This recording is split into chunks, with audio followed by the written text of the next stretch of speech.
మానవ లోకానికి పైన అంతులేని వైభవం మెండిన ఒక లోకం ఉండేది. అక్కడ సృష్టికర్త యొక్క కాంతి అన్నింటినీ ప్రకాశింపజేసేది.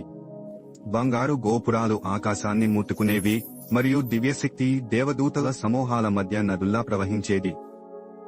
దేవుని పుత్రులు ఐక్యతలో నిలబడి వారి రూపాలు పవిత్రత మరియు అందాన్ని ప్రసరింపజేసేవి. వారు సేవ చేయడానికే జీవించేవారు. వారి హృదయాలు శాంతితో నిండి వారి దృష్టులు సృష్టికర్త సింహాసనంపై కేంద్రీకృతమై ఉండేవి.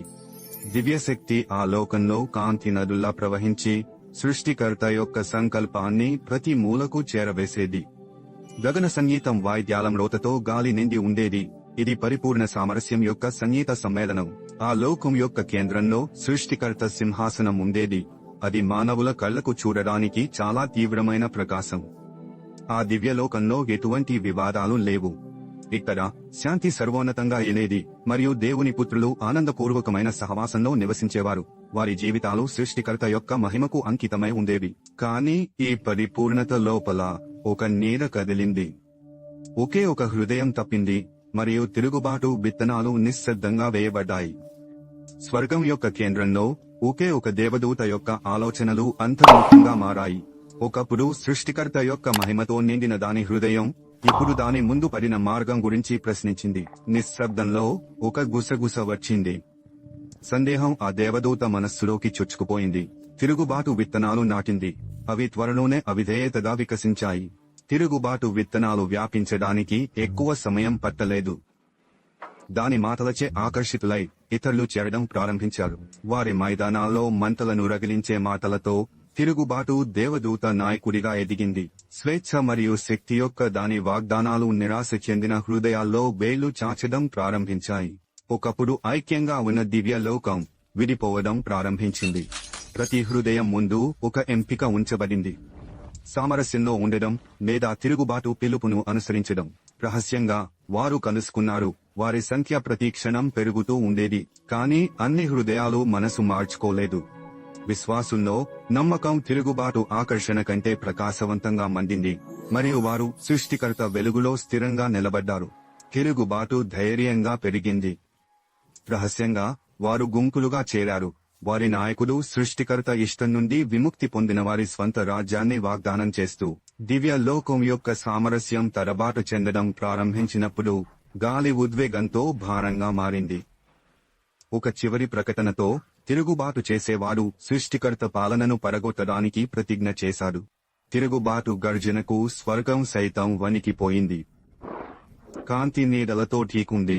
సృష్టిని శాశ్వతంగా మార్చివేసే యుద్ధానికి వేదిక సిద్ధమైంది. అందుకే అది ప్రారంభమైంది. మొదటి చలనం జరిగింది, మరియు తిరుగుబాటు స్వర్గాల అంతటా వ్యాపించింది. శాశ్వత శాంతిని చూర్ణం చేసింది. తిరుగుబాటు నుండి పుట్టిన కొత్త పాలన ప్రారంభమైంది. ఎంపికల అంచున నాయకుడు రెబ్ నిశ్చలంగా నిలబడ్డాడు. విశ్వాసుల గొంతులు రెబ్ వెనుక నుండి ఎగసిపడ్డాయి. వారి తిరిగి రాక కోసం వేడుకోలు, ప్రేమ మరియు నిరాశ యొక్క ఆర్తనాదం.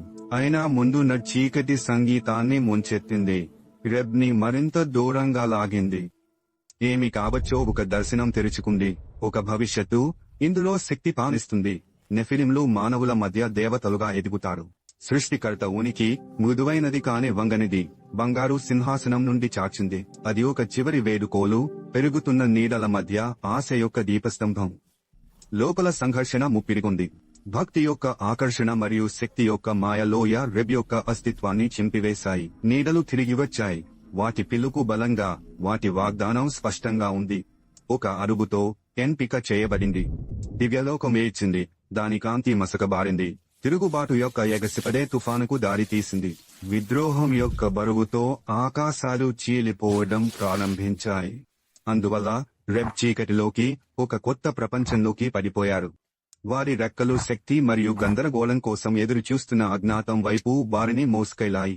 భూమి విశాలంగా ఉంది, ఇప్పుడు రాబోతున్న తుఫాను కోసం సిద్ధంగా లేదు. ఈ అవతరణ దేవతలు మరియు రాక్షసుల యుగం యొక్క కొత్త యుగం ప్రారంభాన్ని సూచించింది. చీలిక మూసుకుపోవడం ప్రారంభించినప్పుడు ఆకాశాలు వెనక్కి తగ్గాయి. రెబ్ కిందికి పడిపోయారు. కాంతి యొక్క పవిత్రత వెనుకబడి విద్రోహ తుఫానుతో భర్తీ చేయబడింది. క్రింద ఉన్న ప్రపంచం పైన జరిగిన విద్రోహంతో తాకబడలేదు. రీచ్ పడిపోయినవారు దిగజారడం ప్రారంభించారు. ఒకప్పుడు పవిత్రమైన వారి రెక్కలు ఇప్పుడు నీడతో కలుషితమయ్యాయి. నిషేధించబడిన దాన్ని తీసుకునేందుకు వారి ఉద్దేశ్యం స్పష్టంగా ఉంది. క్రింద మానవత్వం ఆశ్చర్యం మరియు భయంతో మతిమరుపు చెందింది, ఎందుకంటే ఆకాశం వారు అర్థం చేసుకోలేని అద్భుతాలను కలిగి ఉంది. ఒక చెవుడు చేసే క్రాష్ తో వెబ్ యొక్క పతనం భూమిని ముద్రవేసింది. భూమి వణికింది మరియు భూమి కాంతి కాదు లేదా నీడ కాదు, కానీ మధ్యలో ఉన్న ఒక ఉనికి రాకకు సాక్ష్యమిచ్చింది. గర్తం నుండి వారు క్రొత్తగా లేచారు. వారు ఇక కాంతికి బద్దులు కాకుండా తాము ఆలింగనం చేసుకున్న చీకటిచే శక్తిమంతులయ్యారు. స్వర్గం మచ్చలతో నిండిపోయింది. తిరుగుబాటు తుఫాను వారి ప్రపంచాన్ని తాకుతుండగా మానవజాతి చూస్తూ మాత్రమే నిలబడిపోయింది. జిజ్ఞాస మరియు భయంతో ఆకర్షితులై మానవులు ముందుకు అడుగు పెట్టారు. రెబ్ వారి మధ్య నిలబడి ప్రశాంతమైన కాని ఆజ్ఞాపించే స్వరంతో మాట్లాడాడు. భయపడకండి, అతను ప్రకటించాడు. మేము మీ ప్రపంచానికి జ్ఞానం, శక్తి మరియు ఒక క్రొత్త విధానాన్ని తీసుకువచ్చాము. మానవులలో మొదటివారు మోకరిల్లారు. వారి సమర్పణ భయం మరియు ఆశ రెండింటి యొక్క నిశ్శబ్ద చర్యగా నిలిచింది. పడిపోయిన వారు ఐక్యంగా నిలబడి మానవజాతిపై దృష్టి సారించారు. వారు కాంతి మరియు నీడల సరిహద్దును దాటివేశారు. ఇప్పుడు భూమి వారి దావాకు సిద్ధంగా ఉంది. అందువలన అవతరణ పూర్తయింది. స్వర్గం యొక్క నిశ్శబ్దతను మానవుల సమర్పణ యొక్క గుసగుసలు భర్తీ చేశాయి, ఒక కొత్త యుగం యొక్క మొదలను సూచిస్తూ. అందువలన పడిపోయిన దేవదూతలు పవిత్ర నియమాలను ఉల్లంఘించారు. సృష్టికర్త ఇచ్చకు వ్యతిరేకంగా మానవ కన్యలతో ఐక్యమయ్యారు. ఈ సంయోగాల నుండి నెఫిలింలు పుట్టారు.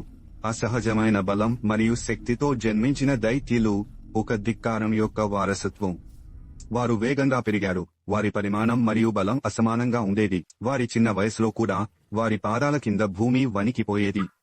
వారి బలం అసమానంగా ఉండేది. మానవజాతి వారి శక్తిని చూస్తూ ఆశ్చర్యచకితులయ్యారు. కాని ఆ అద్భుతం త్వరలోనే భయంగా మారింది.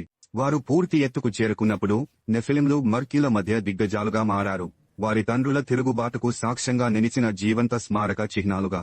భూమి స్వయంగా వారి ఉనికి కింద నిట్టూర్పు విడిచింది. అసహజ ప్రాణుల బరువును తట్టుకోలేకపోయింది. వారి బలంతో అధికార సంతులనం మారినప్పుడు వారు మానవాళిని తమ ఇష్టానికి బానిసలుగా మార్చడం ప్రారంభించారు. నెఫిలింల శక్తికి పరిమితులు లేవు, కానీ వారి శక్తితోనే విధ్వంసం కూడా వచ్చింది. సహజం స్వయంగా వారి క్రూరత్వం ముందు పారిపోయింది.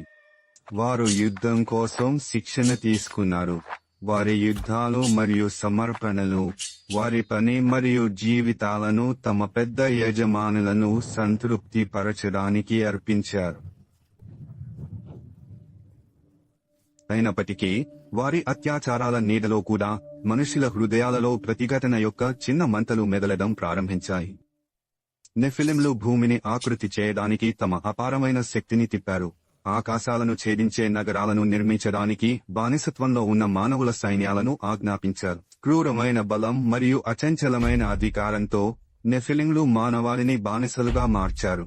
వారిని ఇనుప పాలన కింద పని చేయడానికి బలవంతం చేశారు. మానవజాతి భయంతో జీవించారు.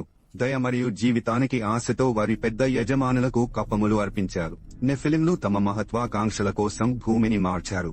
ప్రకృతి యొక్క సున్నితమైన సమతుల్యత లేదా మనుషుల జీవితాల పట్ల ఎలాంటి గౌరవం చూపలేదు. తెగించిన వారు నిర్దయ శక్తిని ఎదుర్కొన్నారు. వారి ప్రతిఘటన దిగ్గజం బలం బరువు కింద చూర్ణమైంది. మానవాళి వారి పాదాల కింద భయంతో కూగిపోయినప్పుడు వారు తమను తాము భూమి యొక్క పాలకులుగా ప్రకటించుకున్నారు. వారి శక్తి వారిని అహంకారికి తీసుకువచ్చింది. వారు తమ విలాసాలలో మునిగిపోయేటప్పుడు వారి క్రింది ప్రపంచం క్షీణిస్తున్నది. అయితే నిరాశ చీకట్లలో మానవత్వం తన మనుగడ కోసం పథకాలు రూపొందించడం ప్రారంభించింది. ఆశ మరియు ప్రతిఘటన గురించి గుసగుసలాడుతూ తమ శక్తితే గ్రుడ్డిగా ఉన్న నెఫిలింలు తమను తాము అజేయులని నమ్మారు. తమ చేతులతో రూపొందించిన ప్రపంచానికి పాలకులు. స్వర్గంలో దుఃఖం నిండిపోయింది. సృష్టి సామరస్యం భగ్నమైపోయింది మరియు నిర్బంధితుల కూతలు ఉరుములా పైకి లేచాయి. సృష్టికర్త భూమిని చూశాడు, తన సృష్టి బాధలను మరియు ఒకప్పటి అందమైన తన ప్రపంచం క్షయాన్ని చూశాడు. ప్రపంచం ఇక సృష్టించబడినట్లుగా లేదు, కానీ న్యాయం చర్యను కోరింది. సృష్టికర్త చేతి కదిలింది మరియు భూమిని శుభ్రపరిచి సమతుల్యతను పునరుద్ధరించాలని నిర్ణయించబడింది. స్వర్గం తెరవబడింది మరియు శుభ్రపరిచే వర్షం యొక్క మొదటి చుక్కలు పడ్డాయి. ఒక హెచ్చరిక, ఒక ప్రారంభం. వర్షం తీవ్రతరమైంది. నదులు పొంగిపోయాయి. ఉరుము గర్జించింది. భూమి శుభ్రం చేయబడటానికి సిద్ధమయ్యేటప్పుడు మానవత్వం కూతలు తుఫానులో మునిగిపోయాయి. సృష్టికర్త నోహ్తో మాట్లాడాడు. భ్రష్టత్వం సముద్రంలో నీతిమంతుడు. ఒక పెద్ద పడవను నిర్మించండి, అతను ఆజ్ఞాపించాడు. ఎందుకంటే భూమి శుభ్రం చేయబడుతుంది మరియు మీరు మరియు మీ కుటుంబం మాత్రమే రక్షించబడతారు.